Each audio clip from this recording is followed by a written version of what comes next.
So productivity will only go to silver. Okay, so we're gonna talk about land today and land development, and we're gonna differentiate between speculation, investment, and then development, and at the end, we'll go over the spreadsheet, because that'll kind of give you an idea of how it all comes together, which is kind of exciting. 100 years ago, back when I used to run construction management and real estate in Mississippi State, a lot of our construction management students went into work for home builders. Some construction, but home building was exciting then, and most of them were on site, and then some of them wanted to be like land acquisition and those type analysts, and a number of them got jobs because they simply understood how the cash flow for a subdivision worked. Which is kind of funny, but if that's what you do, if you're a large home builder, it's part of what your job, one job might be, you're the project manager for this subdivision, or for two subdivisions. You're not on the sales team, you're basically the production person to deliver the product. You work with sales and marketing, but that was kind of your job. But that job is not just a do job, it's a job of investment analysis and matching up budget items, making sure, giving estimates of return. So it was just kind of interesting. One of the young guys who got a job doing that, actually his brother is a big CBR, well, he's at Cushman now, broker here in South Florida. Robert Gibbons. Okay, land development. Okay, so what is land development? It's pretty easy. It's just taking some land out there and changing what it is. Okay, and we think about it residential, but it's residential, it's industrial, it's commercial, it's anything that transforms land from basically a non-active state to one where there's some improvement and some economic activity associated with the real estate. Okay, so it's pretty straightforward, but notice it is typically thought of as residential, but it's not just residential, industrial, it's office parks, industrial parks, those type of things. Sometimes we actually have mixed use subdivisions and planned communities, so it's kind of a big idea. So basically, when we're talking about land development though, we're talking about bringing that, bringing it up to the stage where we actually do the improvements. Okay, it's a fine definition, but there are people, and they're developers, who they don't build anything, they just put the subdivision in. Now, they're integrated home builders, but if you go to an Atlanta or a Dallas, or one of the areas that has a little bit more urban sprawl, there's often a group that all they do is basically improve the land, and their end user are home builders. Not huge home builders, but smaller, tend to be small, medium-sized home builders. And basically what they're doing is creating the lot inventory that these home builders have to have access to. So the process is, we build the lot inventory, somebody else takes that lot inventory and actually builds a house on it. So that's kind of the slight differentiation there.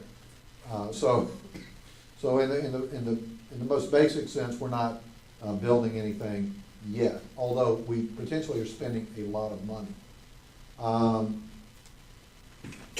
With that being said, however, there's a lot of land that's owned by people just for the heck of it. In the United States, east of the Mississippi, 98% plus of the land is owned by private individuals, as opposed to the government. Okay, when you go out west, the government owns more land in the U.S., but the U.S., most every piece of dirt that you drive by that doesn't say public library on it, or Miami-Dade County on it, or whatever that you drive by between now and when you're going home, is owned, okay, by a private entity or individual.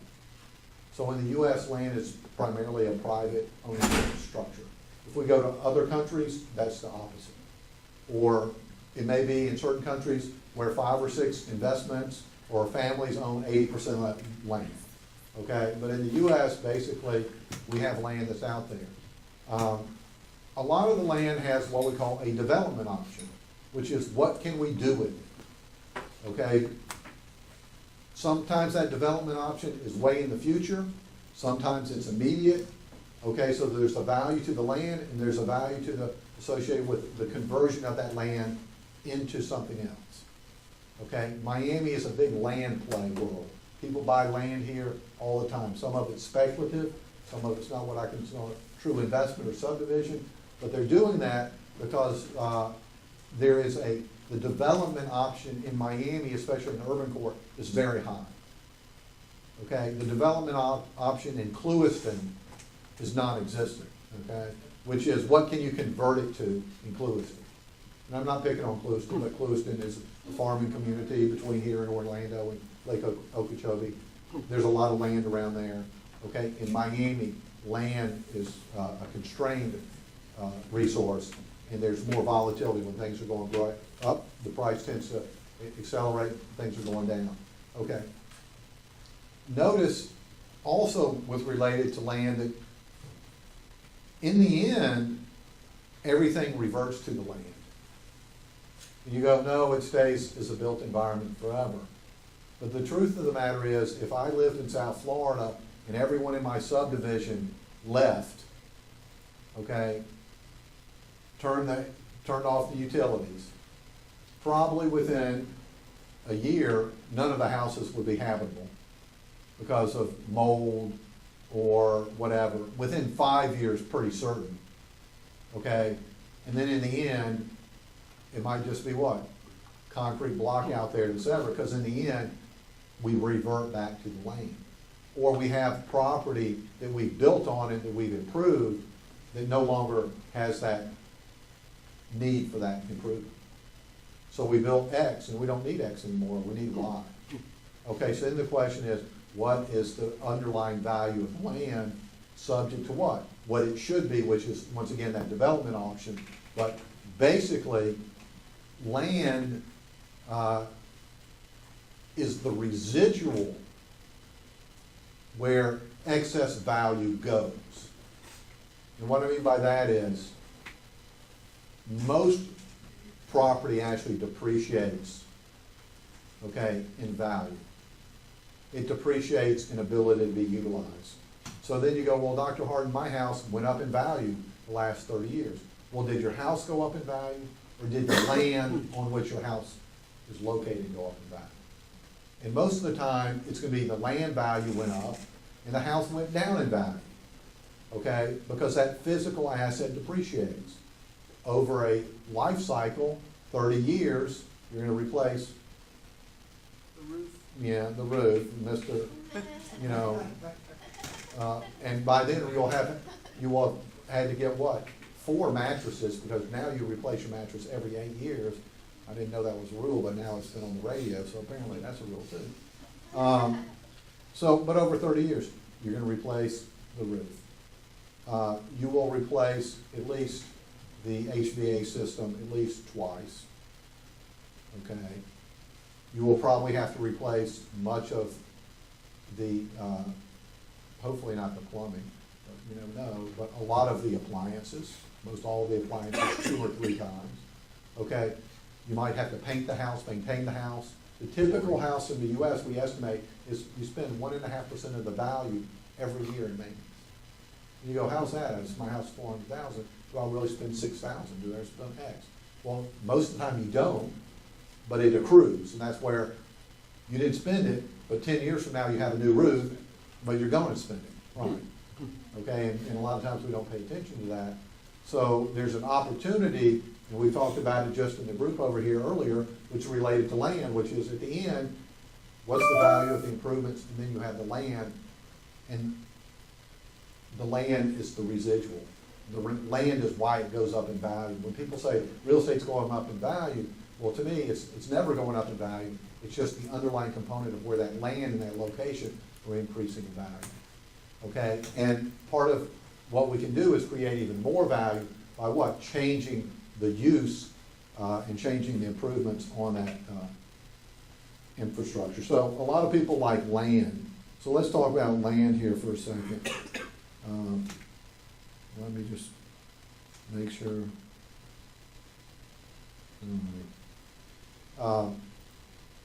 So people buy land, they invest in land. And you can buy land that has production on it, farmland. One of the best investments in the last decade has been farmland in the US. Okay. Now in the last 2 years it's been flat, but it was actually almost a staggering increase and people were buying land because what? The price of everything was going up. So there was a point where the price of corn was going up. Everything that was agriculture was increasing, and that ultimately would come down to the value of the land. Yes, sir. I had a conversation with my father about that because I've been thinking about buying land in Costa Rica. And he's like, you don't wanna buy the land, you wanna lease the land. So you can farm, use the land and go. Give it back. Right. He says that the landowners aren't the ones that are really making the money, it's the ones that are actually working the land. Well, and that would be interesting, and that would come down to what is the price of what they're producing. It's a lot more than what the land can produce. All right, so it comes down to, you could argue that, I mean, I would have to know what it is, but in the end, basically what's happened in the US is, in the US, you have an inefficient market is what I would say in Costa Rica, is because the landowners should be jacking up the rent. Okay, which is why are you making it, because typically the production function is gonna lose if it's leased.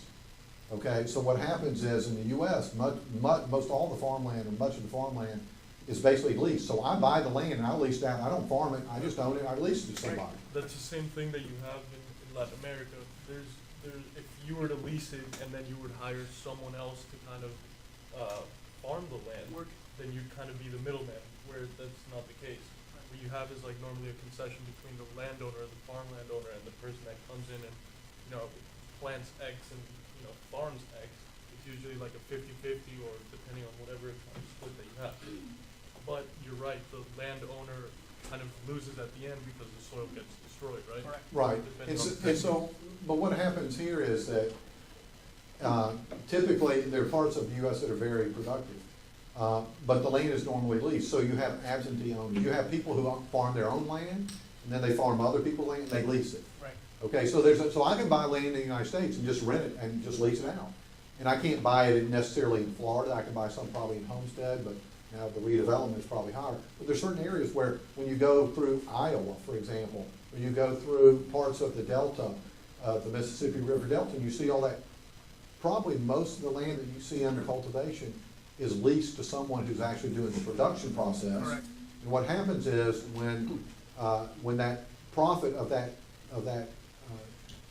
Producer. that commodity they're producing goes up, then they just jack up the rent and suck all the money back out.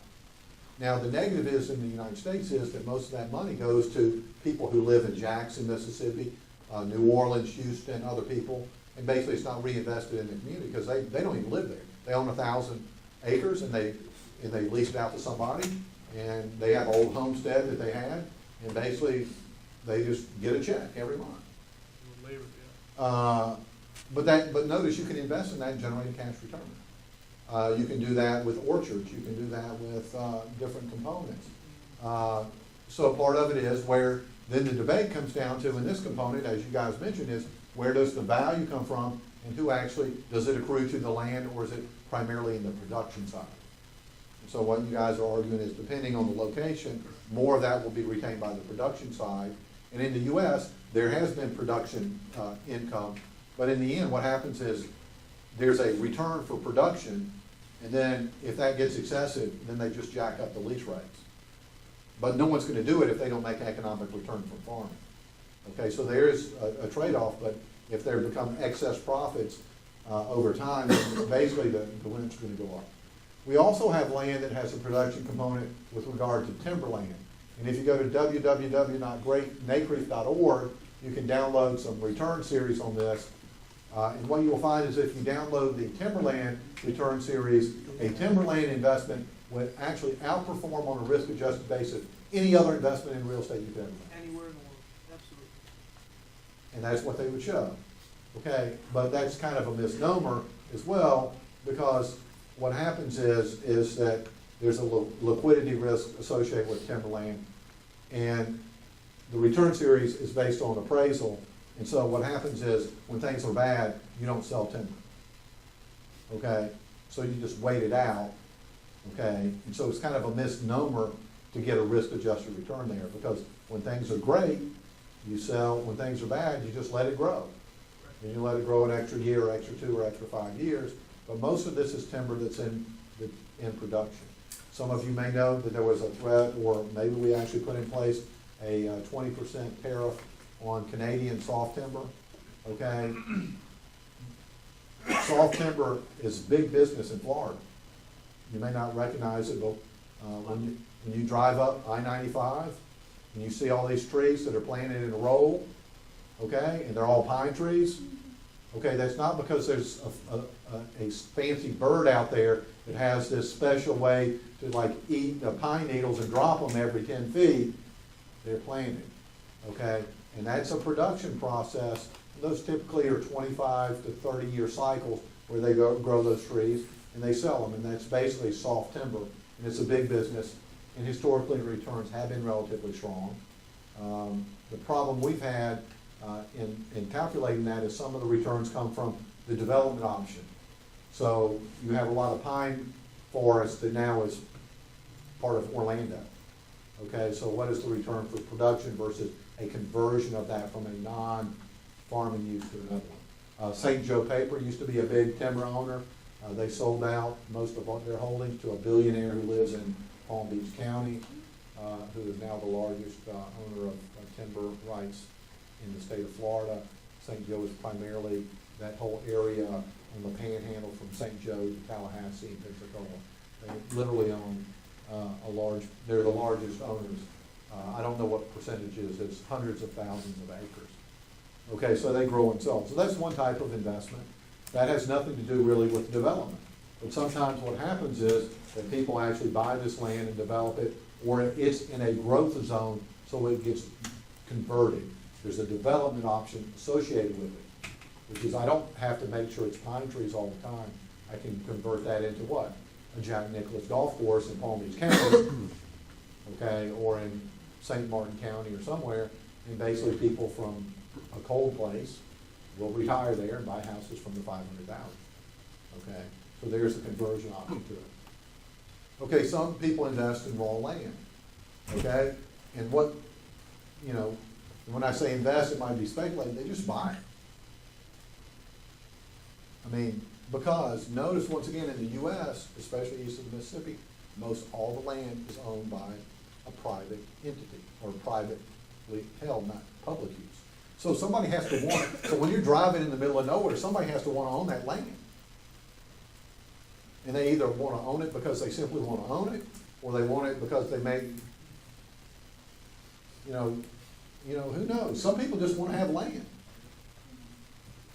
They're not making any more of it, except in El Paso, Texas.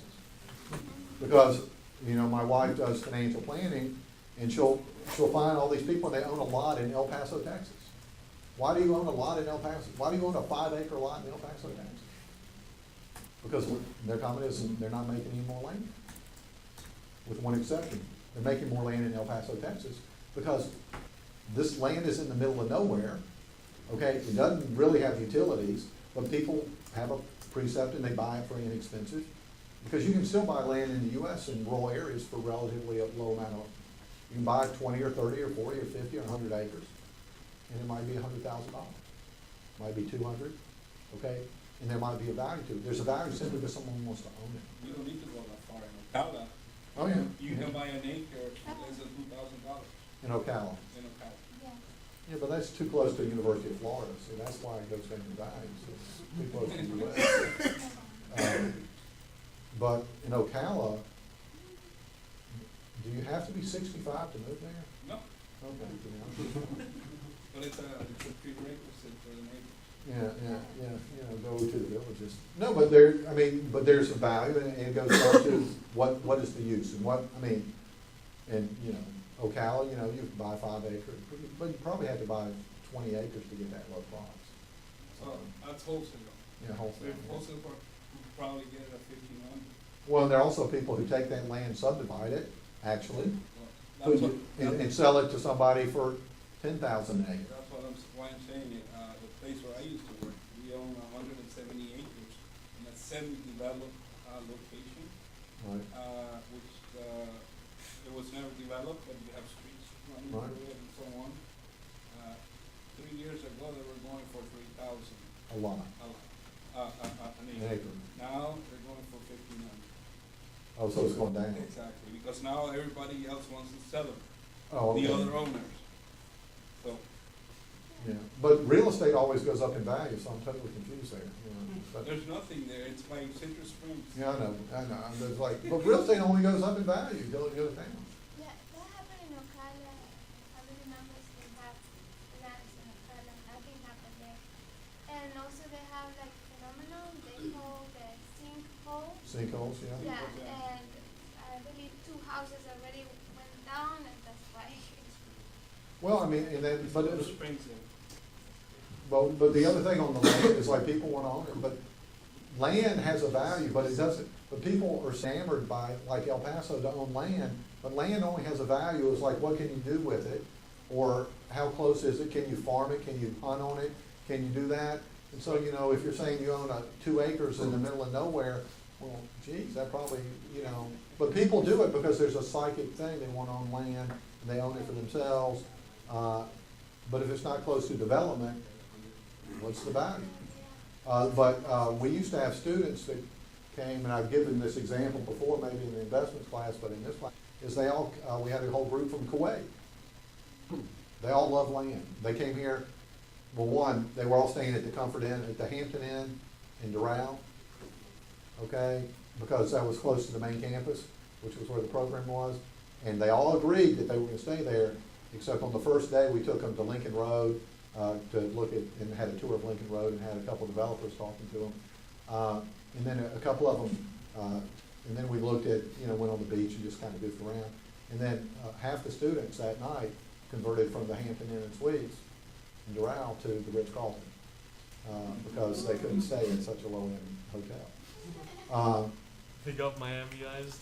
No, I mean, one of them, he goes, well, so we're given the tour of Lincoln Road, and the guy goes in there and goes, I have to go in there and talk to them. He goes, I can get the same suite I had, this was in August, I can get the same suite I had over Christmas for basically half what I was paying.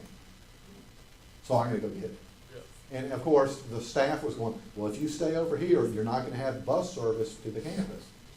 You're gonna have to pay for that. It's like, okay, I'm getting a suite for $2,500 a night. I think I can spring to have somebody drive me over there. Okay, but the interesting thing about these people is that they were from Kuwait, and they were very interested in buying land. Okay, and at least 4 or 5 of them said, Dr. Harden, you have to put me in contact with someone who can sell us some land. I said, no, you don't want to buy land. Why do you want to buy land in Miami? What do you know about land? Well, in Kuwait, when you do development, is they'll send, you have to be, I think you have to be Kuwaiti to actually own land.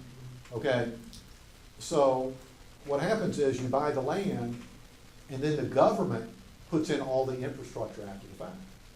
So you get all the value of the increase of land, because now it has what? It has roads, it has utilities, it has subway stop, it has everything.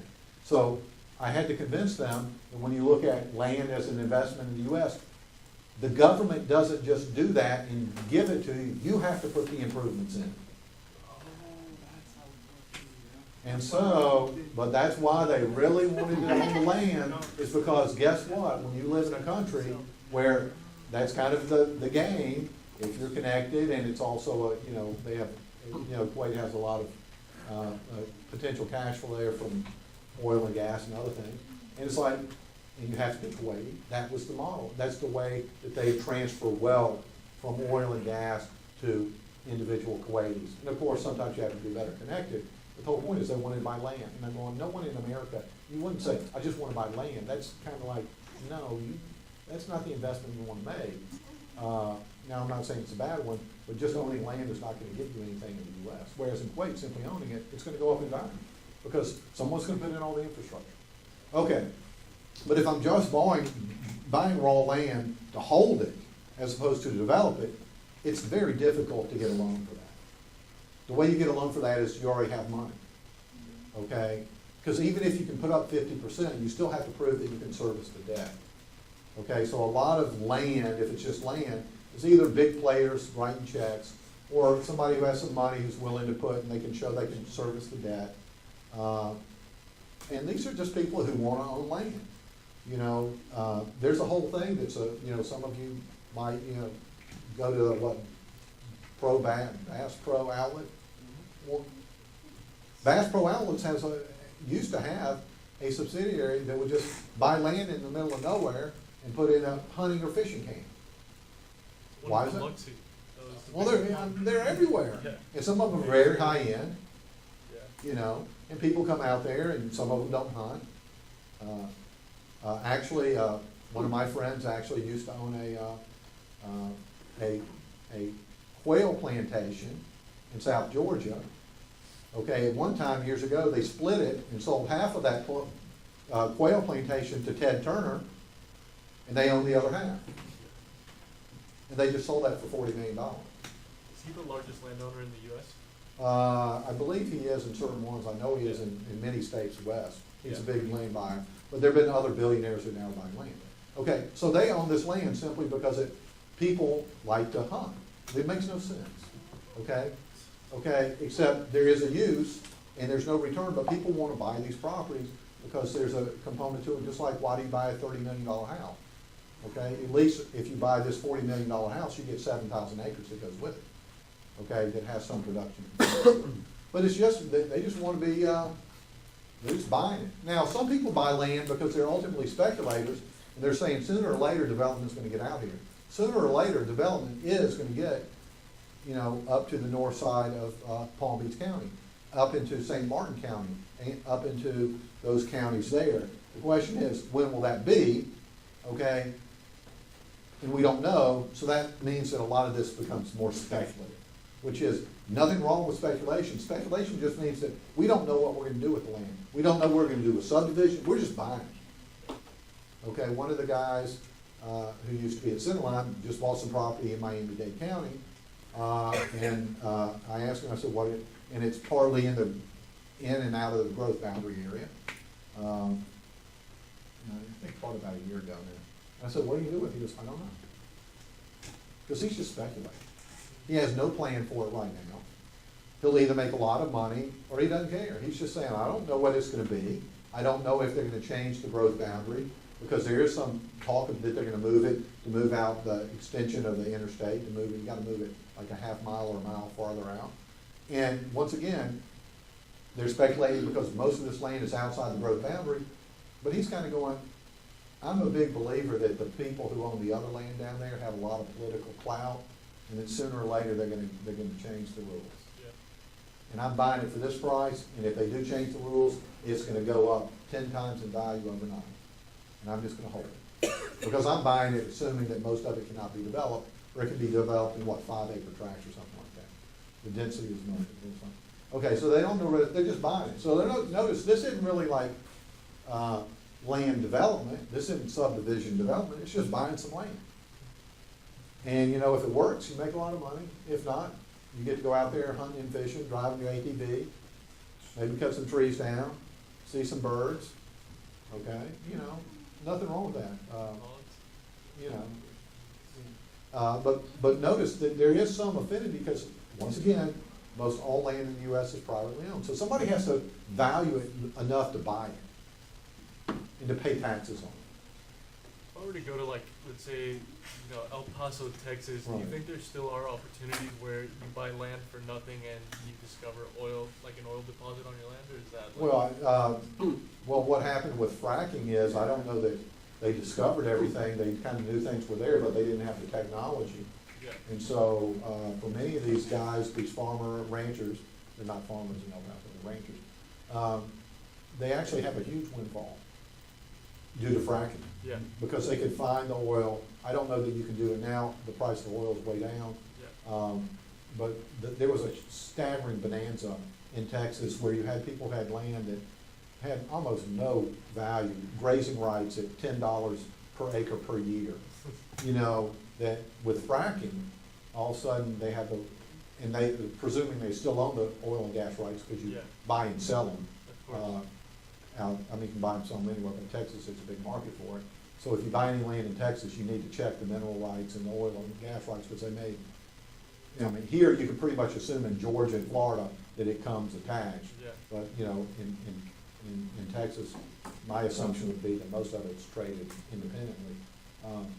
So you've just seen people, all of a sudden somebody walks up and they buy, you know, they drill and here's $300,000 check. That'd be nice. You know, and then that gets burnt pretty fast. Yeah. You know, you think Mercedes is expensive, you get a decked-in F-250 Ford, you can cost a lot more than an S-550 Mercedes. 100%. Yeah, yes, sir. Have you checked the wells and mill rates, real property? Have I? No, have you? Well, there's a whole ledger that most counties do. I don't know if most of them are digitized, but basically if they're sold, it's like selling any right. So it would be a file and a claim would be filed.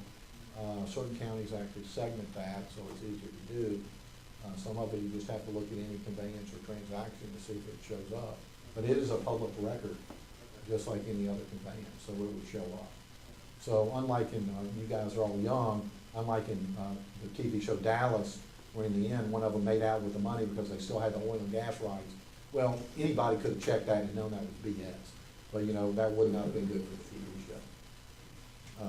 And if you don't know what that is, it's probably on Netflix or something, Dallas, with Larry Hagman as J.R. Ewing. So it's just, but no, it's public record, and depending on, my guess is that in most areas in Texas, West Texas especially, it is not digitized, because that would make it too easy. Okay, so they don't want it to be digitized. Okay, so we understand the difference between land investors and speculators.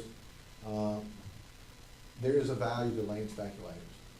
They create transactions. They're the ones buying stuff. When's it gonna happen? When's it gonna happen? When something happens, they're basically ready to pull the trigger. They tend to have if you're speculating, you don't know what it's gonna be. And you might win big, you might lose. Now, most people in Florida have probably over the last 50, 60 years, if they could hold long enough, because they have to be able to hold, so if you have debt, that can be a problem, they've come out ahead. They've come out well if they had a diversified portfolio. Simply because the growth in population in Florida, and you have to have some money here. You know, pay cash, wait to see what it is. There's another type of investment or development component that's related to raw land, and that's called entitlement. Investment or development related to entitlement.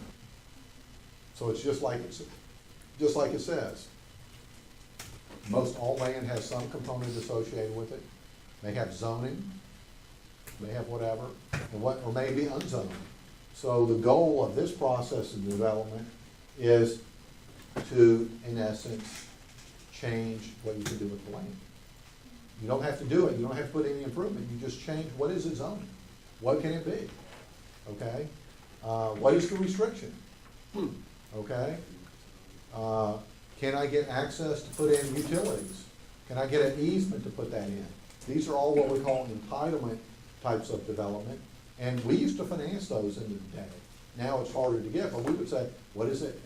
And in many jurisdictions, it takes years to change the entitlements, so somebody would get a loan, and the question is how much, we would lend the money as they move through the entitlement process. Yes, sir. I was gonna say now, the big issue is being able to build past the UDB line, or extending the UDB line. It's gonna happen. That's the thing the developers now are struggling with. Right, and that's the speculative guy who just bought the property there. It's like, Right. and his bet is he knows the big players, he worked with them, and he thinks they have the political clout to change that growth boundary line. Well, some developers have plot Yeah, there's a whole lot of land out there. out there. And what they're saying is, if I can get it entitled, and most of these players have deep pockets, and that's an easy example because it's very, like you change this, the value goes up overnight. Okay? And all you're doing is changing the ability to develop that. You haven't even changed, just, who knows what it could be, probably residential, so you don't even know what the zoning is. Okay? But that goes on all the time, which is, this is X, what can it be? Can I change the use, the legal use of that property? And if I can do that, get it entitled, then it's worth value. In Miami-Dade County, if you read in the newspaper, you hear about the property is already entitled for A, B, or C. They have this for, because the entitlement in the city goes away after a certain period of time. You either use that approval or you don't. Okay, and you can get it extended, but basically that's what you do. And there's value to that, because what you're saying is, it's ready to go for this use right now. And I've spent all the time and effort, and I've been motivated that, to change it from this use to this use, and I've enhanced the value of that property. So that's the type of development that people do here. And guess what? You know, you don't have to take nearly the amount of capital to build the improvements, but you do potentially take a lot more risk, because you're taking it from A to B, and it's not always certain that you can go to B. Would I be able to count that as equity or monetize it into like an equity piece, let's say? In a Yeah. development, for sure, right? That's all negotiated, and depending on who you're negotiating with, they may give you more credit than somebody else. What I mean by that is, your equity partner may give you more credit than the bank. Yeah, for sure, that's what I'm saying, But the equity partner, that definitely happens all the time. yeah. Because you've enhanced the value, which is, this property is zoned for 8 units an acre, now you've got it to 20. Well, the value of the land just went up. And so, and whether you do it or somebody else, the value is now inherent to that land because of that change in zoning or change in type of entitlement. You secure the land, you get it under contract, you get the entitlement, and then you go to a developer, Or you sell it to them and take the profit. or you sell it to them. I mean, so, and it's more than, I mean, we talk about zoning, but there's all sorts of entitlements associated with it. But zoning is a big, example. That's what this guy did, who was building a casino down in Florida City. Highline Casino, 28 acres. Well, how did he get that entitled? I'm sorry? How did that get entitled? So we can't build one in Miami, but we can do one in Florida City? Yeah, the guy owns Hialeah Park, The politicians Yeah. are real loose. John on that. Brunetti. Yeah, he's building that down in Well, Florida what City. can they do with it? I mean, what kind of gambling can they do? Casino. That's yet to be seen, but they're gonna add a poker room, they're gonna add restaurants, they're gonna, Well, maybe it's because they have some rule that if they have, they showed some type of, you know, it's probably a municipality thing. Or in Indian, it's not a reserve, is it? No. It's not They're gambling for the exotic. yeah, but it's a state issue. yeah. So there's some, I mean, but some of it is they just, you can do one type of gambling if you do this, and Yeah. it lets you in and do that, and my guess is there's some tie-in with one of the Indian groups. Is that he's doing it, and he traded off, and they get X amount of money. He does all the work, and they get a royalty or something. That's an entitlement, right? Yeah. I give away my Native American rights. Well, I mean, it's, That's like, that sounded horrible, but I guess. no, I mean, basically you have, I mean, it's a sovereign entity. Yeah. And it's a big deal in many areas, because not just for gambling, but for, there are clouds on titles in many places in the US, because basically the US didn't, basically follow the treaty agreements. Well, imagine that. And then what they've done is they basically over time tried to address that through Congress by compensation and other things. And the fact of the matter is, they signed a contract and the US government didn't abide by the contract. Manifest destiny. So, but you didn't hear that in this class. We don't teach that in American history. Manifest destiny for So, sure, yeah. Monroe. But, you know, part of this is simply where you make the big money is actually putting in that, getting that entitled. And once you get it, it's like if they go out and they get that growth boundary extended, that's why they're willing to spend a lot of money on it. Because if you own 1,000 acres out there and it goes from worth $2,000 an acre to $20,000 an acre overnight, you've made a big return on it, so you're spending money on it. And there are, Miami-Dade, there are about 5 to 8 players that are, I don't know them, but if I talk to one of them, everybody knows everybody in that game. Okay, there's no secret person. It's like, you know, they know who owns X, they know what the deal is, they know who's politically connected with somebody else. And we'll see, because there's tremendous pressure to move that, and they're trying to work it, my guess is politically work a compromise with the extension of 826 farther out there, you know, when it curves around there, but in order to make that road work, they have to move the growth boundary. Because the only way they can build the road is in an area that's outside the growth boundary. So the question is, will we do that? There are a lot of cities that have growth boundaries. Portland, Oregon, Seattle, places like Portland's well-known, it's been studied off and on. Portland could spread, it's not constrained, so it's much more densely developed because of the growth boundary, and there's some value prospects associated, but it's not to the detriment. And part of it is there's enough land, the growth boundary looks far enough outside the growth corridors that they could change their growth patterns and density without kind of going what's on in Miami, which is by the time we put the growth boundary in there, we could already see that we were gonna hit it within a couple of decades. Okay, so what do our actual land developers do? Well, basically, if you're in land development, this is what you do. You buy some land, you improve it. How do you improve it? Well, you put some utilities in there. What's land worth if you can't charge up your phone? What's it worth if there's no water, no sewage? What's it worth if you can't build what you want on there? You can't get it entitled. Okay, so typically the basic subdivider, sub-land developer can be integrated, but a lot of them, in most areas, is they basically sell to construction builders. So they put in the land, and they can do both, but a lot of them, all they do, I mean, I used to have clients, all they did was subdivision. Because when subdivisions work, the money, the returns are staggering. And we'll think about it. So when I'm doing a subdivision, I put in the cost, and I have a certain type of absorption, which is how many lots can I sell per quarter, per month, or whatever, and at what price. So just put this, and we'll go over it when we go over the spreadsheet. So think about it. If the market really accelerates, what normally happens? I sell more, You make more money. I sell at a higher price, okay, and I sell them more quickly. So I may have a finite number of units or lots, but basically, I'm selling them quicker and at a higher price than what I anticipated. What do we know about town value money? If I think I'm getting the money in year 3 and I get it in year 1, that's good. Yeah. Okay, but think on the bad side. Normally, the bad side, when it gets bad, you normally sell a lot fewer lots or none. Okay? When you sell them, it's way in the future, and you're probably going to sell them at a lower price. And everybody goes, how do you get a lower price? Okay, because I have to ultimately lower the price to sell the units.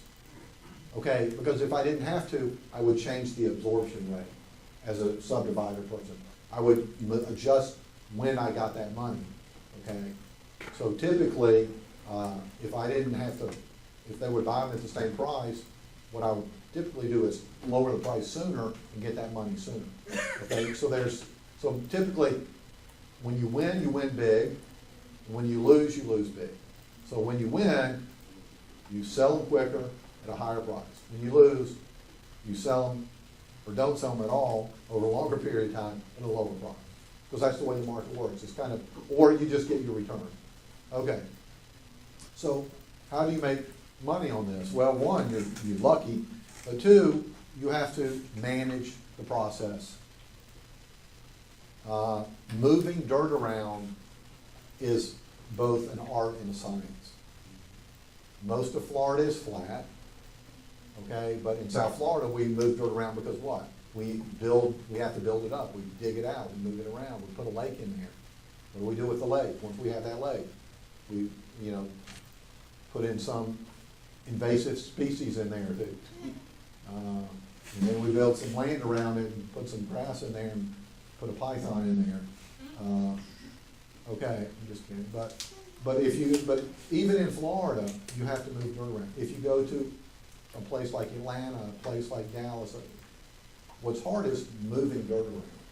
It's hard to figure out how much is there, how much does it cost, okay? Because if I already have a pad site there, that's easy, okay? But how much effort does it take to create that pad site?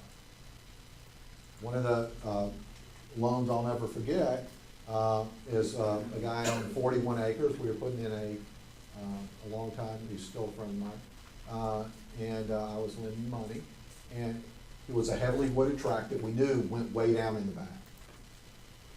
okay? But it was heavily,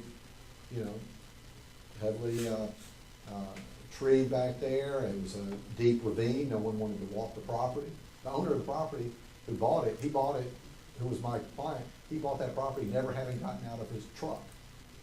He just said, I like this location, it was a tax deferred exchange, I'm gonna buy it, the heck with it, sooner or later, I'll develop it, and I'm not too worried about that. Okay, he's done very well, so he has plenty of resources, so he can do that. Okay, but when we did that and did the construction loan a couple of years later, what we found out is once you take all those trees down, that the ravine is much deeper than we thought it was. It's much wider than we thought it was. And we had done this whole budget based on moving dirt around that cost about $4 million. So $4 million to move dirt around. The actual price was $7.5 million. Okay, and why is that? Because you just didn't know. And they go, how do you make a profit on that? I didn't care, it wasn't my deal, but they actually came out ahead because the land value went up and they had 6 or 8 out parcels that luckily they could sell at a higher premium. But how do you have a budget? Because all these deals are done with a budget. Okay, so in the budget, there's a hole in the budget. Well, one, there's some contingencies, and we had about $1 million in contingency, because we knew we didn't know what the moving dirt would be. The other one was, I got to get on the phone, and I called this person on the phone, who was the father of the developer, because the developer was just the son, okay? The one with the money was the father, okay? That's kind of how you get development too. And I called him up and I said, well, we got a problem here, and the way to solve it is on the 15th, which is a week before your draw is going on the 22nd, this month you put $1 million in the deal, and then next month you put in another $1 million, and the month after that, you put in $500,000, and we're all good. So we're cutting you a deal. We're not making you put all the $2.5 million up front. We're going to make you we're cutting you a deal. You get 3 months. And we knew that, we did enough analysis to know that he had the money, so we weren't crazy. But he wasn't happy. But he was more unhappy with the son than he was with me. And so we're talking on the phone, and I said, well, what do you think about this deal? We're trying to fix it. He knew there was a problem. This wasn't out of the blue. It's like, he goes, okay, fine, I knew we had a problem, whatever. He said, but I've learned my lesson. I go, you learned the lesson? What, your son can't do a budget? What was your lesson? I didn't say that, but that's what I was thinking. And he goes, the next time I buy a piece of land like this, I'm going to get out of the truck and walk the property.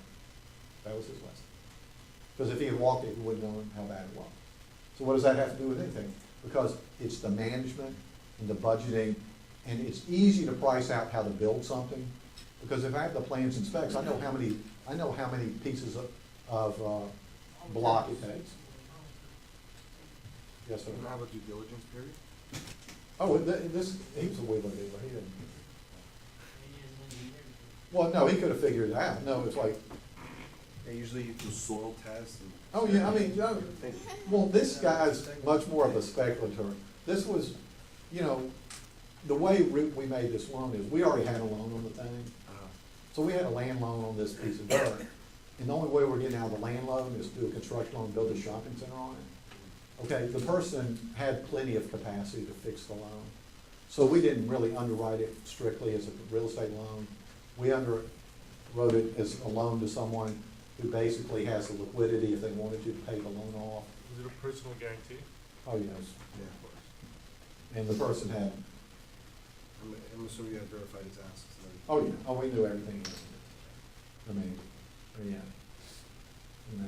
I mean, so it was basically, this one was based on his overall cash flow and not the value of the land.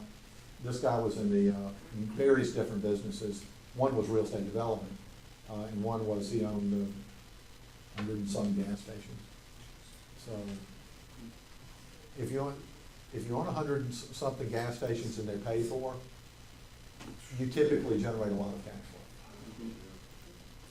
flow. So what I'm saying is we weren't too worried about it, but still, and the end of that story, just to let you guys know, is that ultimately The father made the son bring someone else into the development team. And the trade-off was that he leased the son a jet because he liked to fly around to different places, which would cost him X amount of money per year. And his comment to me was, at least, Bill, I know how much it's gonna cost me every year, so I can budget for it. Instead of just getting the phone call that they need, you know, a couple $1 million. And so, you know, that's the way it probably works in most of our families. We do a total screw up, and then we say, well, if I just had a, you know, like Gulfstream and flew up, I'd quit being an idiot developer. Yeah. And, but the son was actually very good because it's retail, and when you talk about retail, he spent and cultivated all the real estate people at all the major big box tenants.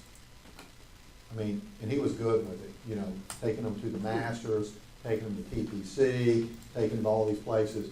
He was good at it. In the jet. You know, and at the time, they just had to rent a jet or something. It must be Literally. really hard to do that. Yeah. I mean, you know, but at some point, some people like doing that. And he was, I mean, he had good rapport. Everybody liked him. He was a person everybody liked. You know, and he would go, and that's how you build a rapport up with, you know, so I'm sitting there and I'm working for Winn-Dixie, and I'm doing site selection. I'm not going to the Masters. Oh, but here's so-and-so's gonna fly me up there. We're gonna stay in, you know, sounds good to me. Now, he never took me to the Masters. Hampton Inns at the But, Masters. but he never, but I knew well enough that I didn't want to go to any of these events because sometimes they got out of hand. Okay. Okay, so let's think about land development though. In the end, there has to be a user for what we build. Okay, for the lots, and then what we build on those lots. Okay, so whether it's industrial or office or residential, in essence, the subdivision guy is betting on what is gonna be the demand for that end product. Who is that end user, who's gonna buy that house, that at this lot price, they can pay $227,000 for. Okay, because I can figure out if the land costs X and it costs this much to create a lot, and it costs X $100,000 in hard costs and plus soft costs to build the house, how many people can afford to buy the house at whatever that price point is? Okay, that's not rocket science. The residential side, it's kind of a back of the napkin, backwards analysis, which is how much does it take to build all this, and this is ultimately how much does it take to put the infrastructure in, and that's gonna determine how much I can pay for the land. So if I'm buying the raw land, I'm doing development, I have to say, what's it gonna take to get there, and where the fudge number is in what I can pay for the land. Now, in Miami, we'd of course just jack up the price and say, not worry about it, but typically we have to look at those. So who are these so once again, the lot price or the improved property price is not a price by itself, it is a derived demand based on these end users who are gonna put some improvement on it. So the land is worth X because I have what people doing that? Okay, so they're owners, they're builders. If you get the Wall Street Journal, for example, they always have some, somebody on there that's selling some land up in Jack Nicklaus Golf Course or something, or the Cliffs up in North Carolina where Tiger Woods did a golf club. Okay, so those guys have put all the infrastructure in, and they're trying to sell the lots one at a time. Their end user is somebody who's sitting down here in Florida going, I want to build a house in North Carolina. So they have to, I mean, they have huge margins, they spend a lot of money on marketing, but think about that. The end user is somebody who's going to build their own house. Or they might have a couple of builders who do speculative homes. That doesn't work down here. That doesn't work here we're building to a very much known demand. So that's a high risk, high profit margin business. It's resort development. It's not subdivision development. Resort will have a subdivision, but basically you're casting your sales and marketing all over. Okay, so here's what we're talking about. Here's what we do. We do all this production. In the end, we got buy some land. We buy raw land as speculation, investment. We create a subdivision. We do the subdivision with the improvements. We have master plan communities, okay? But as I highlighted, this end user ultimately is going to determine whether I'm making money on that. There's no inherent value to land. So the reason we do this development is who is that end user? Okay? Is it somebody who wants $1 million house, $30,000 lot?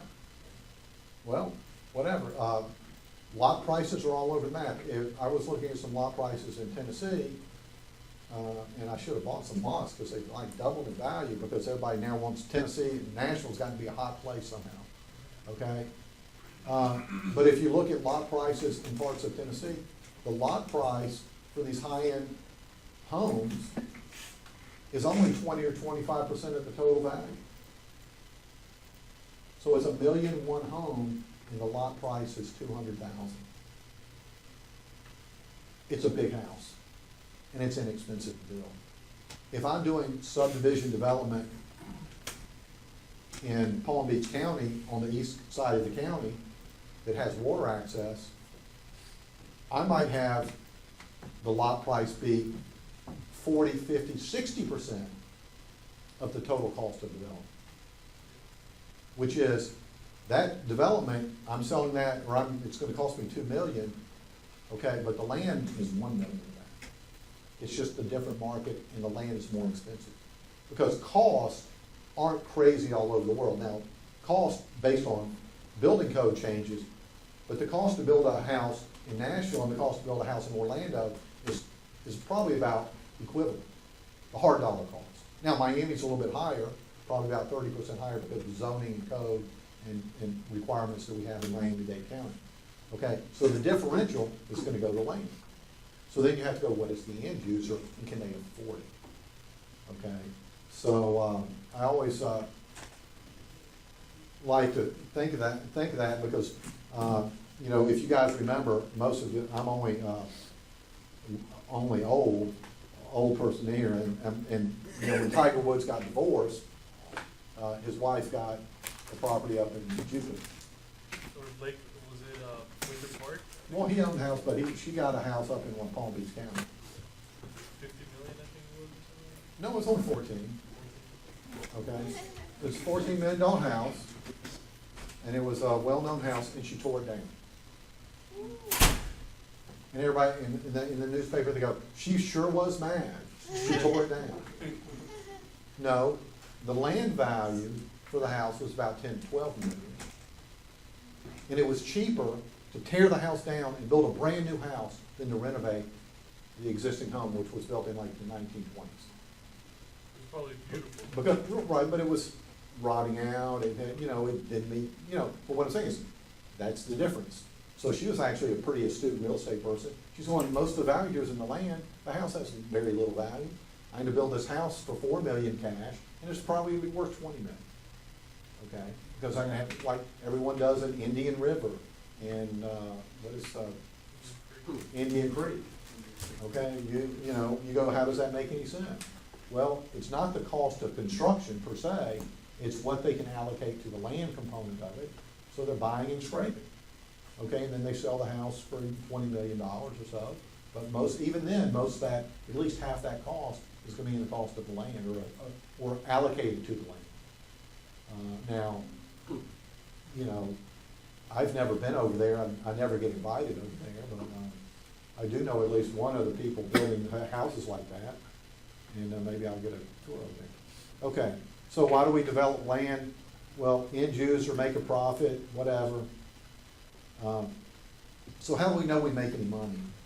And the beauty of this is that it's all time value money. I mean, land development is simply time value money. Because everybody said, why, we learned that in corporate finance, you know, a couple of months, why do we have to learn time value money? Land development's all it is time value money. We spend some money, and then at the end we sell something, we get it back, and it's time period 0, time period 1, time period 2, whatever. And we get periodic cash flows in, and we spend money periodically on the way out. So subdivision is, the beauty of it is, all it is time value calculation. Years ago, I was sitting in my office when I was in Mississippi State, and this guy comes in there. His name's Smith Murphy IV. And he actually knew my father. They went to school together, and he owns land out in on a lake in Mississippi, near the Mississippi, and he goes, Bill, I got a friend of mine you need to talk to. And I said, because it was actually his friend on this, I go, okay, you know, is your father telling you, this friend of his, I'll talk to him. And he said, because he's getting ripped off by these developers out there. And I go, okay. And I said, okay, send him in there. And so a week later, he comes over to because Mississippi is a big agriculture school, so they're having some big soil science thing, soil science, you know, soil science, okay, thing, they were coming over there. And he comes in and he goes, I'm getting ripped off. I go, what's going on? This developer wants to buy this land that I have on the lake for about $300,000. And I know he's gonna sell those lots for about he's paying, you know, nothing. He's paying me, you know, $5,000 an acre. And I said, and I go, I know when he has those lots, he's gonna sell them for $100,000 each, he can do all this. He's gonna probably sell all this whole thing for about $1.5 to $1.8 million. He only paying me $300,000. I said, yeah, that's called time value of money. Plus he has to put the money in, plus when's the sellout? Over 1, 2, 3, 5, 6, 10 years. Because it's in the middle of nowhere, it's a lake. You know, it's not like it's Miami where you build it and they'll sell them on it. So it was a 10-year sellout. So I go, well, I said, that makes sense, time value of money, he's gonna have to do this, or this. And he said, well, okay, I believe you, but I really don't, you know, I'm gonna have to think about it. And I said, you simply do this, here's this, you sell this is what it costs, and he's gonna get about 14% return if it all goes right. For a 10-year hold, 17-year hold, okay? That doesn't seem like enough to me in the middle of nowhere with no known demand.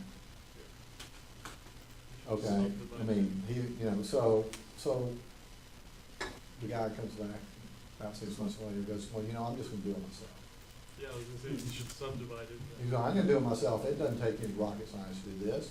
I have all the equipment. I mean, because he basically owns 1,000 acre or farms 1,000 acres, so he has all the equipment to move dirt around, you know, grading equipment, this or that. You know, he knows how to, in farm, that has irrigation, they know how it all works. I said, okay, fine. So he said, I went to the bank, they gave me some money, $500,000 loan. And, you know, I said, okay, I still think you're making a mistake, but you do that. Okay, so he builds it out. Okay, and he comes back and goes, well, and I go, well, how's it going? I said, well, you know, it's okay. I said, how's that lot? How are those sales going? And he goes, what do you mean, how are those sales? Okay, because here's kind of the way the land worked. Like, here's the land line here, and then there was a peninsula, and it goes out like this, and then it kind of goes out like this, and something like that, you know. And so this is how you kind of get into the subdivision right here. Let's say the street's right here. Okay, so, and this is, let's say, 200 feet. This is the lake all over here. Okay, so, and this is all basically farmland. That's your view. Okay, so he was able to sell a couple of lots over here, you know, 150, 140, 120. Okay, so he sold these lots over here, you know, I think it was somewhere around 800,000, he sold a number of them here, at a good price for them. Because here's the opening wall. Okay, but what's the value on the backside of these lots over here? Then basically, this is no more than 4 or 5 feet deep. Okay, your view is basically people farming. Okay, and the answer was he couldn't get anyone to buy these for any amount of money. And I said, don't worry about it, you know. Time value money take care of it. Because these, of course, are going up in value, right? Because they're the worst lots. The worst lots are going to go up in value because they have no view. I was just kidding. I said, well, I thought he did well because he basically was able to pretty much pay off most of his loan. But he'd come back every 6 months and tell me he couldn't sell these lots. And he just couldn't figure it out.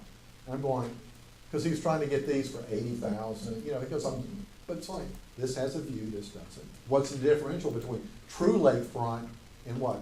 Water runoff drainage front, okay? And so in the end, what he did was he hired one of these auction companies, Good, I think Good, it's a big national firm.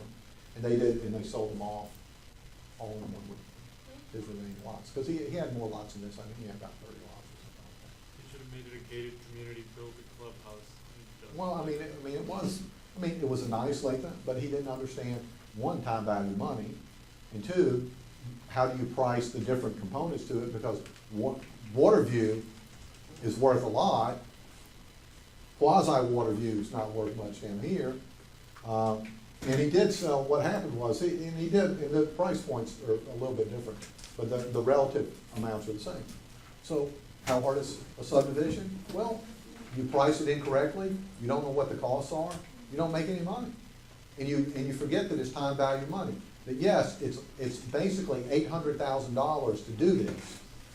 And the retail price might be $1.6 million, which is double, which sounds like a lot, until you figure out it takes 5 years to sell it. And guess what? You're probably gonna have to tell somebody to pay somebody to sell it, which he didn't want paying attention to the commission structure and this and that. And it all came down to, he really didn't believe in the time value of money. And I said, you put the money up, this or that, and somebody would have just paid you $300,000 up front to do it. And they would take all the risk, and you'd have $300,000, whereas now you do all this, and basically, zero return, actually lost money. Okay, so what does that have to do with development? Because basically, the beauty of what we're doing here is a backwards calculation. How much can we spend? How much will it cost to build what we need to meet the end user? And we're gonna back into that to say, here's what we can pay for the land. We're gonna buy that for the land. And if we pay it too much for the land, we can't recoup that. So we're gonna determine what the land value is, and it's all based on time value money.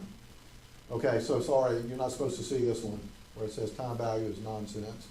I thought TVA was just nonsense. Well, that's on the exit exam. Yeah. Time value of money is like, if all you learn in this master's degree is time value of money, it's gonna be worth it. Yeah. And you think everybody understands time value of money. You really do, but they don't. It is amazing to me that they don't understand time value of money. I bought this condo for X, and I sold it for X, and you forgot it's like, okay, yeah, and you forgot all that negative cash flow in the interim. You forgot that you owned it for 12 years.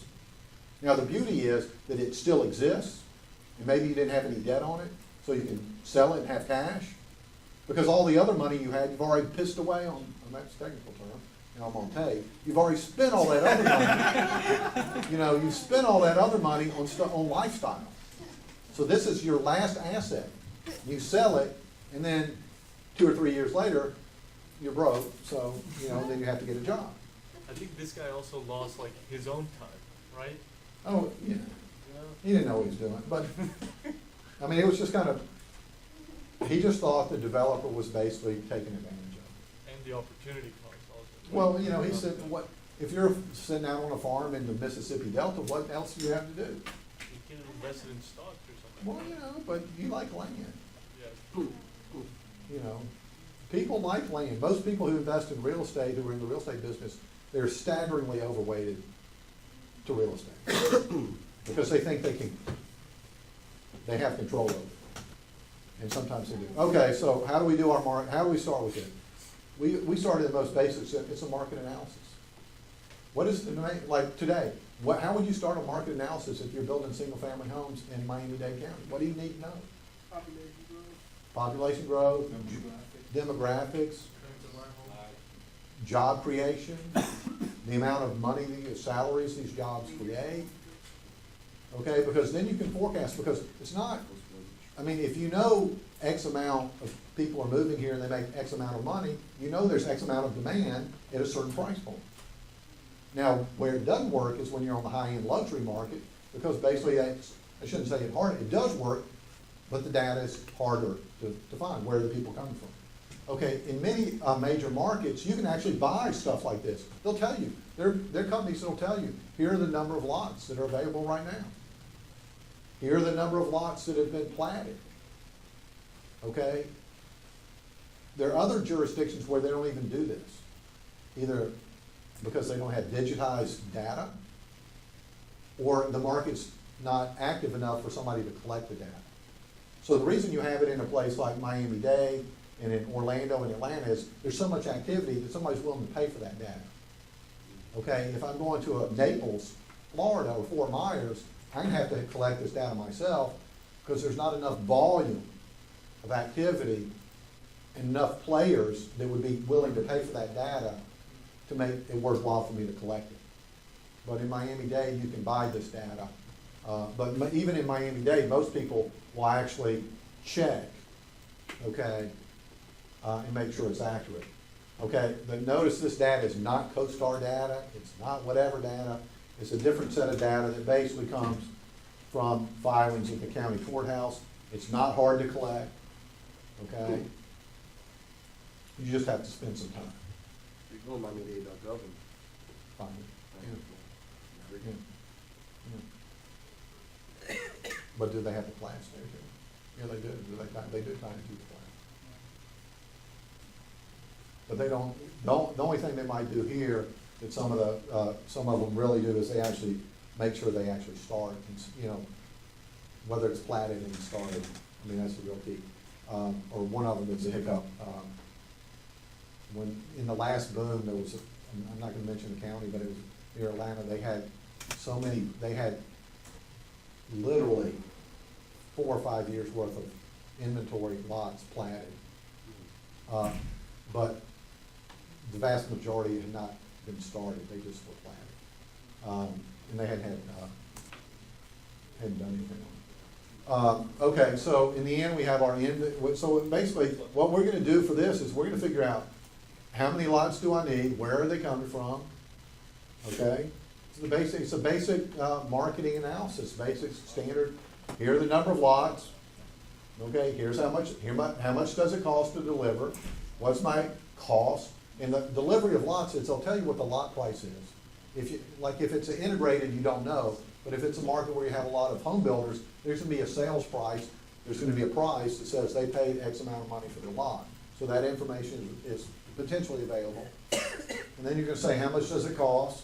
Okay, to build, and most single-family product is standard. I mean, everybody doesn't build a custom home. It's typically, even if you're a medium-sized home builder, you're not a custom home builder. You build a set thing. You might have 3, 4, 5 generic models that you build over and over and over. You're not going to an architect to have it designed. You might just pick stuff right off the internet. You know, whatever the minimum. This is not, you don't need an architect like you need to do this building or to do a high-end luxury home. Okay? You know, Lennar, D.H. Horton, D.R. Horton, all the big players, they just build the same thing over and over. And there's nothing wrong with that. That's how you become efficient. Okay? So you might be, so if you're in estate lots, you might take more for that. But if you're building your bread and butter housing, you don't have time to have an architect for every, I mean, you just build the same thing over and over. I mean, that sounds bad. Okay, at the submarket levels, of course, we're looking at school quality, neighborhood amenities, accessibility. Okay, some of these subdivisions are horribly accessible because there's only 1 or 2 entrances. You have 1 entrance and you have 400 houses down there. That's not necessarily good because everybody goes to school at the same time. And if it's a neighborhood that has kids, all you do is what? Have the people, even if they take the bus, what happens? We all know. They drive the kids the 1/10 of a mile from their house to the bus location, and then they park their cars there, and then they block the exit. I mean, I walk in my neighborhood every morning, and it happens every morning, and this is the kid's bus, and it basically creates a problem. So it may not even be accessible. So this is the basic stuff we talked about. At the submarket, what are we doing? Site plan, dirt work, we talked about that. Accessibility, infrastructure, what do we already have, what do we need? So we may have a great piece of dirt, but it doesn't have the capacity. A lot of cities that are fast growing, it's not uncommon to have a water or sewage moratorium. They don't have capacity. It's impacted a number of cities in Florida over the last 3 or 4 years because they didn't build the infrastructure. We see that occasionally in Miami-Dade County, more in a municipality in Miami-Dade County than in Miami-Dade County, just the county. We saw it up in Palm Beach County in the last boom. Okay, we look at the legal and environmental constraints. Okay, so in essence, is this a place where people, our end users, would live? It's not rocket science. And if you have a lot of data, you can do this. Okay, so before we buy any of this, you know, we're really gonna have to do our due diligence and get some data, get some pieces of paper, okay? You know, we have all our terms, we have our agreements. Typically, there's gonna be some level of uncertainty related to the title, okay? Might be a cloud on the title, might be something. We just need to know. Typically, we want a clean title, which means that the people have the authority to convey that ownership. And if there's an issue with that, we know about it and we can make a judgment call on it. Utilities and infrastructure. What exactly is required? That's all by code. It's not rocket science. You can go out there and they'll tell you. Okay, Mr. Hollow was so mad with, because they had to put in a different type of pump system for the new building that was way over capacity. So he told me. I don't know if that's true or not, and they were saying, well, that's just to meet the infrastructure requirements for X amount of units related to getting what? The improvements and getting your, and paying your staggering amount of money for your permit, for your, impact fees. The impact fees were not a small amount. Everyone in this room could have retired on what they paid for impact fees on that building across the street.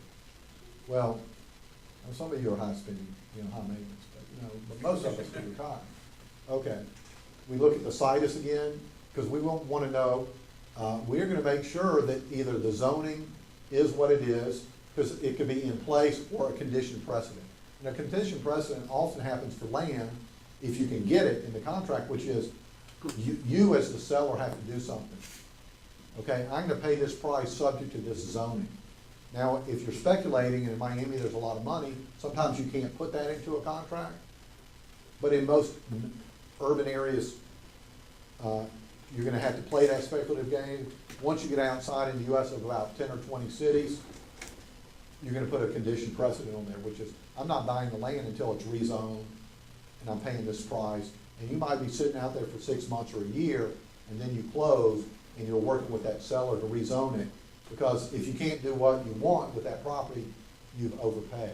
Now, in more urban areas, people are willing to take that risk, that entitlement risk, but you're not gonna do that if you're in some ex-urban part of Atlanta, whereas if you don't get it zoned, it stays as cow pasture. Yeah, here in Miami, there's a lot of low-income housing developers. They just play the low-income housing lottery. So Where they get the houses? Huh? Where they get the houses for free?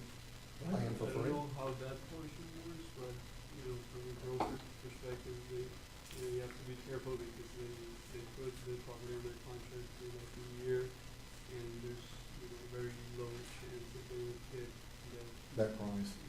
the lottery for Oh, building. I got you. So they're waiting to get the lottery to get funding to buy the land. Yeah. Affordable housing is a big, huge issue here. There's so many games, because the game is tied to the property for the longest period of time. Because the option, it adds more to the option value. Okay, so we're gonna make sure our market analysis, we're gonna do feasibility, we're gonna do whatever we need before we actually purchase this land. Because land is, if you make a mistake buying a property, that's okay. If you make a mistake buying land and you can't do with it what you want, it's basically a dead weight loss and probably never comes back. Okay, so if you think you can do 20 units per acre and it's really never gonna be more than 10, you're never gonna, there's no amount of upside to make that work. I mean, you're just basically bought a problem here. So here are some of the tools we can do. We can do options. I can put land under option. Some of the big home builders had literally thousands of acres and many lots under option in the last crackdown. It didn't bother many of them at the one under option, but some of them actually, because the market was so hot, they moved away from options and actually bought the land. You notice that an option, you're paying a little bit of money, and if you own it, you own it. And then all of a sudden that infamous time value money comes in there. But a lot of it is option. And most of the options you see in land acquisition for subdivisions, however, is tied to entitlement and zoning, which is, most people don't want to give you a long-term option where you might manipulate or come up with a new use. But what they are willing to do is give you an option to say, I know you need to change A, B, or C. It takes X amount of time. So here's that. If you need an extension, you have to write a check. But it gives that developer the opportunity to go in and what?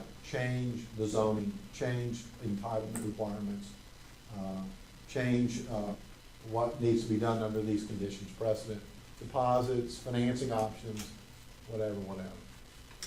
Okay. So,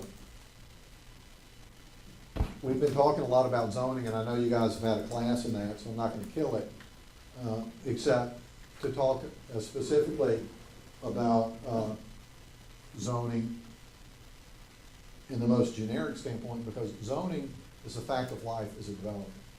Whether it's subdivisions, whether it's Miami Beach, whether it's Coral Gables, whether it's New York City.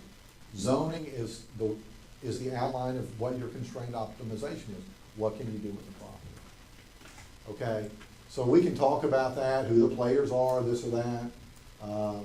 Does it, is there a culture of rezoning?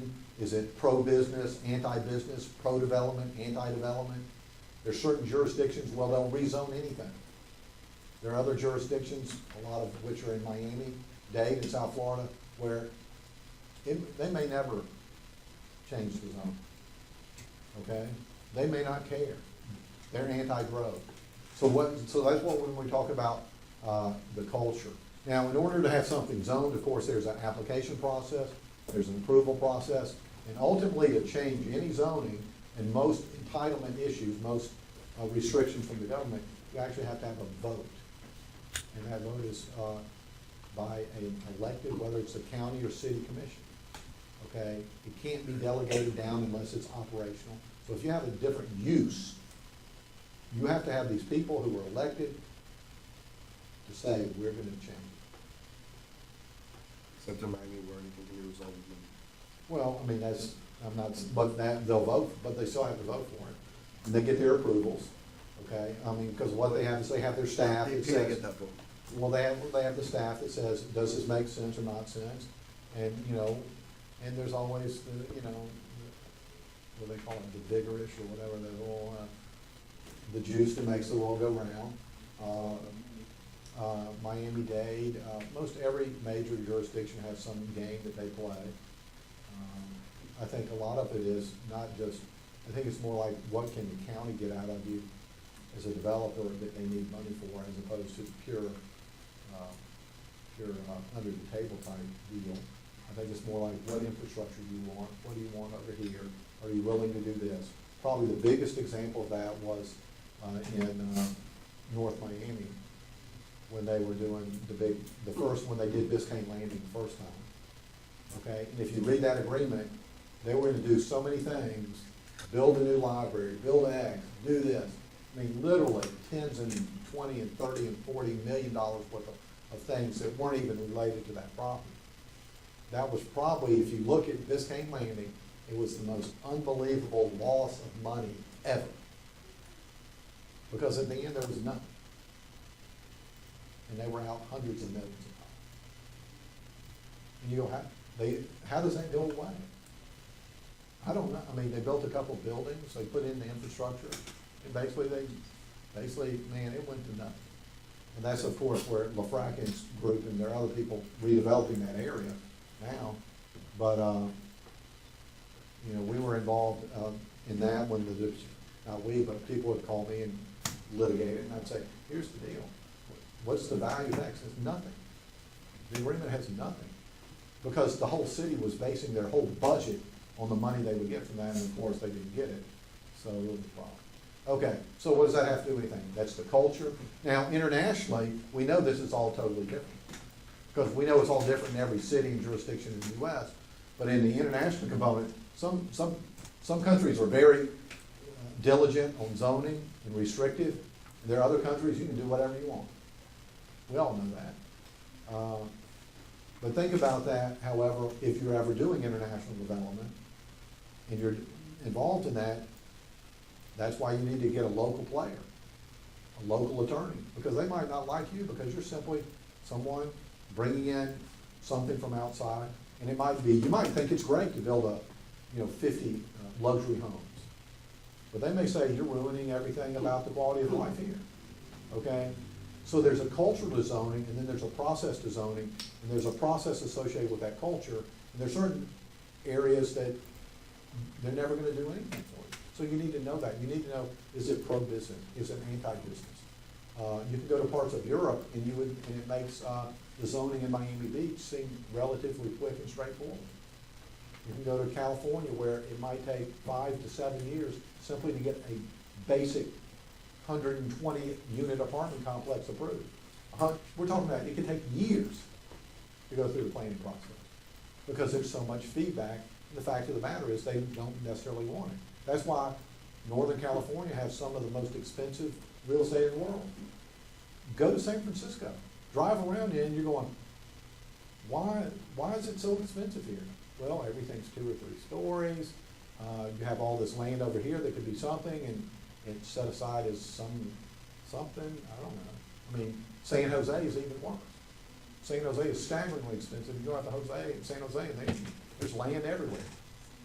It's restrictive zoning, and it's a culture of not wanting to be involved in that. Okay, and then we have all these other regulations too. Army Corps of Engineers, state DOT, federal DOT. Everybody familiar with the DOT problem that we had down here at the Marriott Marquis? I mean, it's hilarious to me. They didn't even get the right, who was developing that? You had to go around in a circle just to get in the building. And screwed up. And that had to do with who had jurisdiction. It's a federal highway, it's a state highway, it's everything. Okay? So all that matters. Welcome to Miami. Well, I'll give you, I owned a piece of property in North Georgia in a growth area in Cobb County. And we ultimately built a building on it. But it took my partner forever. But the prior land that we had, it's like, this was all land that they would, going down the interstate, and what you do is you just buy the land and then fill up, it's down, it was like 6 or 8 feet below the grade, and you would just buy it, put the dirt up there, build it up, and put like a Meineke Auto Parts on it, Meineke Car Care, or some, advanced auto parts on there. So we buy this. I didn't own it. My partner, I didn't own this one. I owned this one that didn't have a problem on it. Okay, so he buys this land, and it's like people have been doing it forever. And then all of a sudden, when he's trying to go get his permit, they go, oh, by the way, next door, this is now a wetlands, and it is uplands, what do they call it, highland wetland, because it had certain, if you have X, X, and X, it's by definition, so you can call it wetlands. If it has to, you have a type of vegetation, you have X, X, and X. And it was a wetlands area in a sense, but it was like, okay, but everything else. It's like, he's going, what are you talking about? He already had it under contract, he had the dirt, he had the tenant, he was ready to go. Okay, and they said, well, you can't do anything, you have to call the Army Corps of Engineers. Because they're the ones in charge of it. And the Army Corps of Engineers that oversees Atlanta, of course, is in Savannah, okay, or Mobile, one of the two, I'm in Savannah. So he goes down and they said, oh yeah, we did the map, it's wetlands. And they're going, when did this change? What's going on? I have it under contract. I'm buying it. I think he bought it. It's somewhere in there. He goes, well, here's what happened. Right next to him, someone did the same thing. And does anybody here watch fishing shows on TV? Okay. There was a guy named like Bill Dance or something, and he was a famous bass fisherman, and he had his own TV show. Okay, and he was Mr. Outdoorsy and this and that. But apparently, he had bought the piece of property right next to it and done the same thing for an investment. And then people figured out that it was him, so they all complained because he's supposed to be Mr. Outdoor, catch and release, all this other stuff. So they all called the Army Corps of Engineer, and they come up there and it's too late for him, his is already done, and then they just designate the whole area as wetlands, okay? And so this property is caught up in the wetlands. Okay, so what does that mean? Don't be on a reality TV show. Okay, don't do anything like that because somebody might get mad at you and you do something, and then you want to do a real estate deal and they call them on the phone. So this property basically, he lost money on. And in the end, it kind of worked out though, because his working with the Corps of Engineers allowed him to identify on a 20 or 30 acre plot of land, everything that was actually wetlands. So no one would buy it because they heard it was all wetlands, but he kept working with them. They would say, this is not, this is this, this is this. So over that 30 acres, he was able to identify about 12 to 14 acres that was considered non-wetlands that allowed him to buy that in a pittance and develop it, and actually, well, actually he didn't develop it, he identified it, and then he sold it to the Regional Hospital Authority who wanted to put in a clinic for a while. So he got lucked out because, but it was somebody jerking his chain, which is a technical term in real estate about that. Okay, so notice where the biggest cost that we come up with for all this is related to regulation, and we've talked about it. And it's not that it's hard, but regulation basically shows up not just in the fees, but in how long it takes to do anything. Okay, so if it takes me 3 years to do something because of regulation instead of 2 years, that's gonna make everything more expensive. Okay, and I know we hear a lot about politically and whatever, but the truth of it is, that is one of the costs of regulation. It is a unknown, or it's the cost of time value of money, which is I have to spend a whole extra year, and it's also an opportunity cost for me, which is everything takes longer. So it's a problem. Okay, we've already talked about infrastructure. Sometimes, however, developers win when they put in infrastructure. This talks about sometimes they don't, who pays for it, who needs to know. One of my old clients used to know this guy, his name Gene Talmadge. Gene Talmadge was a longtime senator in the state of Georgia. And in the 50s and 60s, they were building the interstates. And this guy had gone to college with Gene Talmadge. And he would go, you know, and so sometimes you'd ask, like, well, you know, he was a well-known politician. Well, what about Gene Talmadge? You know, he got in trouble with that. You know, it was like, well, you know, he was a really sharp guy, but he just didn't have any sense. You know, what do you mean? He goes, he knew where all these state interchanges were gonna be. You know, where the interstate was gonna come in, or where there was gonna be a crossroad. He said, and he didn't have enough sense to go by them. But that's what my client did. He said, he would talk to Gene, and Gene would say, well, we're doing this and this. And he'd figure out where these interchanges would be. And he'd just go speculate and buy 500 acres, and he became extremely wealthy because 2 or 3 of the 5 or 6 bets he paid off big. What does that have to do?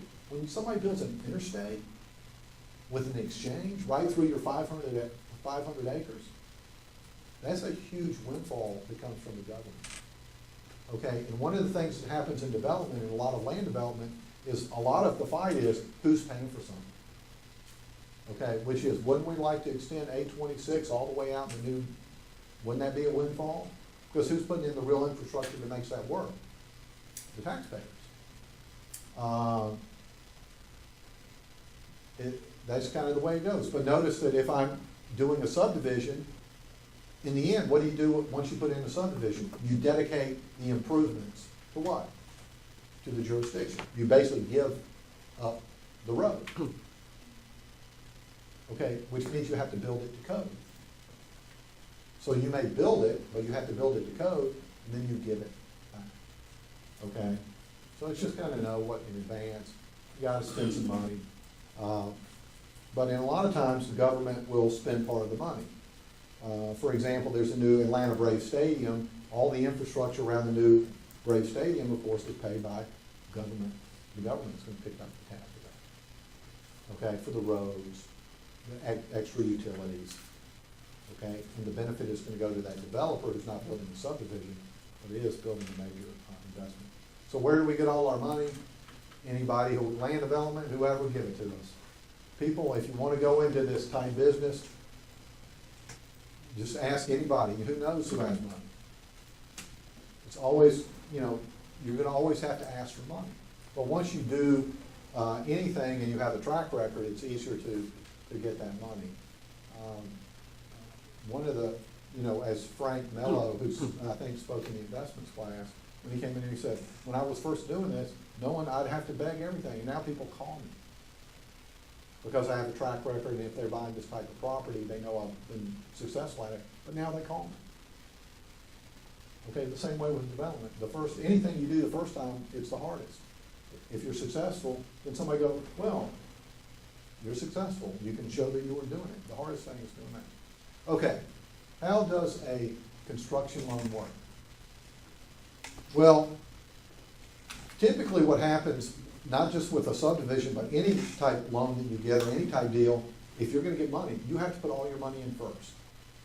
And if you don't, that's some kind of weird type of deal that you've come up with, or you have a guarantor that has a big pocket or has a lot of liquidity.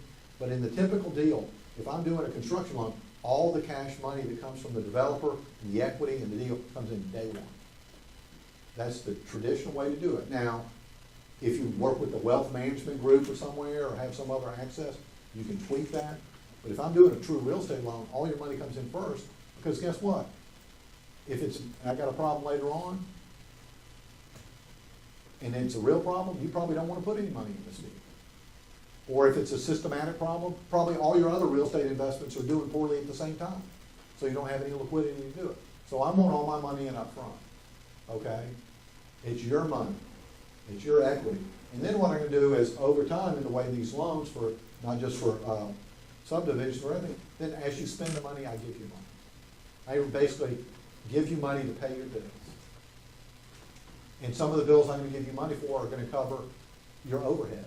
Because if I don't pay you money to cover your overhead or allow you to do business, you know, then you're never gonna be able to what? Operate and sell the property and be, perform. So I'll give you some of that. And if I'm doing a subdivision, I'm gonna come up with a lot release price, which is, you have to give me this amount of money to release this lot. Okay? So when you sell something, part of the sales proceeds is gonna go to pay down the loan. Okay, so I might say this lot is 80,000. Okay, you pay me 80, if you sell it for 120, 40,000 goes to you, and X goes to that. And as a lender, I want to be paid out with about 80% of sales. How does the interest work? Typically, if I do it, what I would normally do, even with a subdivision loan, is I would estimate the interest, and I would build that into the budget, which is, if you're not selling anything, I'm in essence funding the interest carry from the loan. Now, I can be more conservative as a lender and say, you have to pay it. But guess what? That could be a problem for a lender, because maybe you can't pay it. And then automatically, if you can't pay that, in 30 days, that would be a non-performing asset. So the way you do it is you have a whole budget, you have interest carry built in as one of the soft items in the budget. In essence, I just pay the interest on that, on the loan, by loaning you bond. So that's the way I'm doing it. And then, of course, I build all those into my cash flow so that when you sell the lots, I pay the loan back, including what I've loaned you to pay the interest. Does that make sense? So you have to estimate what the interest is. And if you do an interactive spreadsheet, it becomes problematic because you change everything and then the interest carry changes. And some of the spreadsheets that I may give you or show up, some people do it that way, and you have to understand that it kind of becomes a circular function. Do you include also the land thing in the construction loan, the land acquisition, or you? I would have a budget that it would include all that. So let's say if you went out and you bought the land and you paid cash for it, that would be part of the cash that would be in the deal. And depending on when you bought it, if you bought it a couple of years ago under FIREA, which is one of the regulatory components, is I can give you credit for an increase in value. So if you bought it for $1 million, and I can really document it's worth $2 million, and you've owned it for 2 years, I don't know what the exact length of time you have to own it, but most people do not get instantaneous equity. Like you buy a property, it's way below value, whatever, but they do take that in consideration, and a lot of times it's negotiated. So if I buy the property, I paid cash 4 years ago, $1 million, and now it's worth $3 million, and I need to put $3 million in the deal, just putting the land in there will cover that $3 million. And then capital calls. Well, if you do it right, there should be no capital calls for So, construction loan. so, assuming that the hollow piece of land that's facing here Yeah, today, yeah.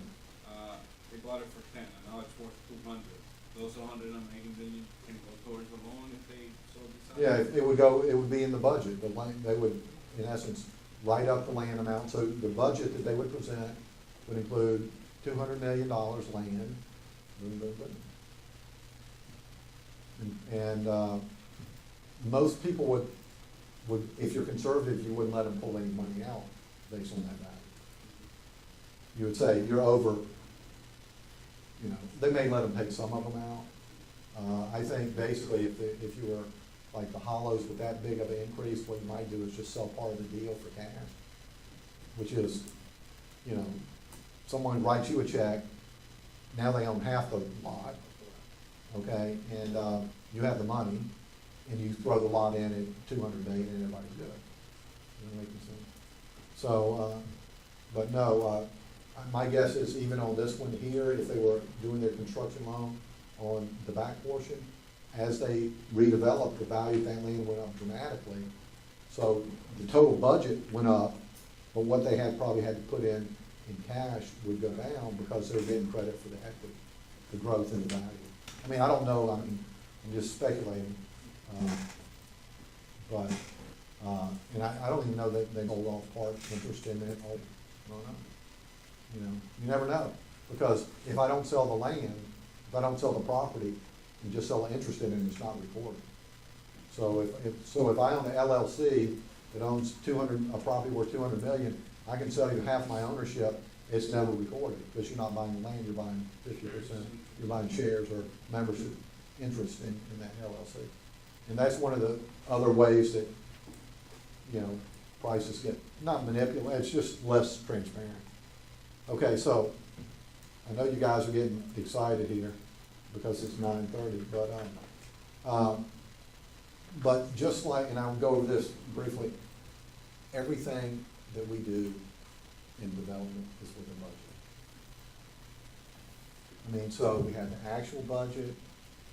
What does it cost? We have the soft cost. That includes every item. And if you look through there are different examples in there. It'll say interest carry, what are the other soft costs, engineering, might be all sorts of soft costs, bank fees, but those are all required because you have to pay those. And I always put the devils in the details because the way these loans are administered, it all comes back to what is in the budget. And there are certain items in the budget that are easier to move around. The hardest thing to move around in any budget for any type of loan is interest carry. That's where people get fired. Because if you move that around, it allows you to perhaps make a loan seem to be performing when it's not. So that is a category that is really off limits. Because what you should do is have enough interest carry to pay the loan until it generates a cash flow. Whether it's an income earning or whether you sell enough lots or have cash flow coming in from those lot sales. Because lot sales should be able to come in there and pay some of that off. If you are going to a lender, they're going to sit down there and go to the dollar, to the penny on these draws. I'll never forget one of our administrators comes in on a draw for a couple $100,000. They were $1 off. They weren't going to fund it. $1 off. And I went there and I talked to this person, the boss, senior VP of administrative loan, and said, they have to fix the paperwork. but they were, I said, but that'll be harder to fix because they were $1 off one budget item. So let's say if they said landscaping was gonna be $382,000, and it was $382,001. And I said, well, what about contingency? Well, in order to change any of those in a banking situation, even though it's my loan, I couldn't do it, I had to get a credit officer to approve it for $1. So I just took $1 out of my pocket, put it on the table, said, okay. Okay, but the reason I realized is they were looking at to the dollar. Now, you can argue that's crazy, but basically that's the way you keep in line, which is, it's not $1 here, but 5,000 here, 10,000 here, not having your contingency sufficient enough. And all of a sudden, because the goal of the construction lender is to say, we have enough money in this deal in our loan to get it built, because if we don't, it has no value at all. Okay, so the goal is to get it finished. And even these loans, to a lesser extent, even if you're doing a single family home, you're gonna have these restraints. When you go to underwrite a deal, what kind of overrun percentage do you calculate? What do you mean, percentage of cost overrun? Right. I would build that into a contingency, and it's probably gonna be around 5%.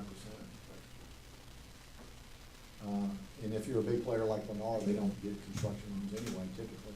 They may own a huge project with the JV, but internally, they don't have to.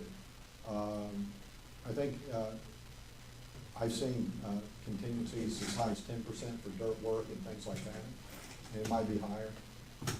But, you know, basically, they play with the numbers a little bit, you know, and then it comes down to, you know, how good are you at estimating this? Interest carry. But the other thing that lenders can look at is, who are your subs and contractors? Are they competent? Do they know what they're doing? And they're gonna be willing to be much more, we used to restrict for like new developers that would come in there. We'd say, if you don't use one of these contractors, we're not gonna ever lean, because we can lean on those contractors as a lender because we know they'll build the building right. We don't know that the cost is right, but we know that they can build the building. And so to bring an unknown contractor in there or a major unknown subcontractor is potentially a problem. What if that subcontractor bails in the middle of the property?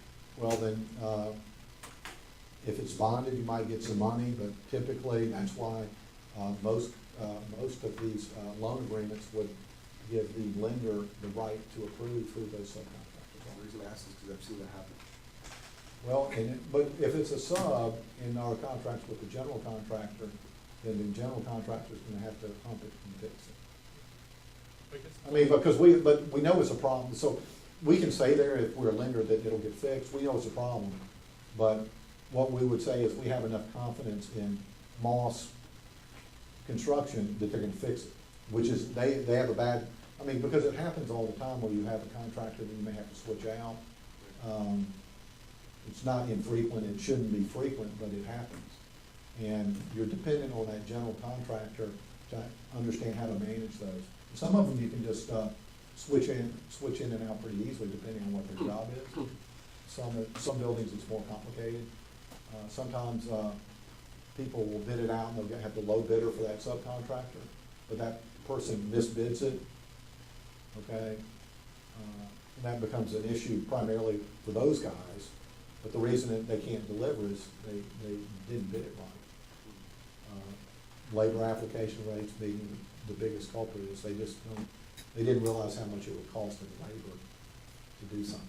And so, if you're building a 300-unit apartment complex, and you're doing the bathrooms, and you're all $500 a bathroom, I mean, you may put yourself out of business if you're that kind of contractor doing the plumbing work on that.